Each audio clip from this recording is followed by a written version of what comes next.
Welcome to The Last Breakfast. Please enjoy the video. In this video, I will show how to make an Ube smoothie.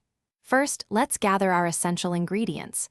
You'll need about 5 cups of Ube jam, 1 cup of your favorite milk, some ice, and a touch of sweetener if desired.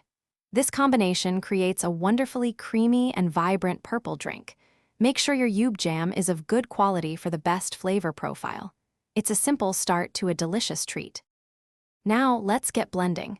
Carefully add your Ube jam, milk, and ice into a high-speed blender. If you're using a sweetener, add it now too. Start on a low setting and gradually increase the speed to ensure everything combines well. Blend until the mixture is perfectly smooth and creamy, with no chunks of ice remaining.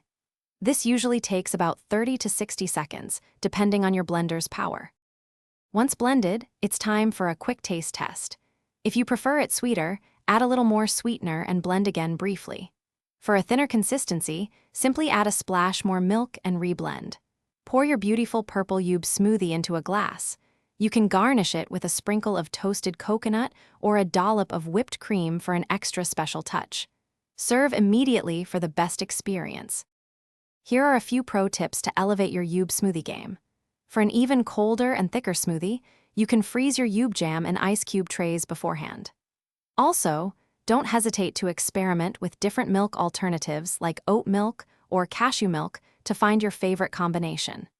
And hey, if you're looking to make meal prep easier, check the description for a link to some fantastic leak-proof containers and other great deals. Enjoy your delicious homemade Ube smoothie. Thanks for watching. If this was helpful, leave a like and consider subscribing. See you next time.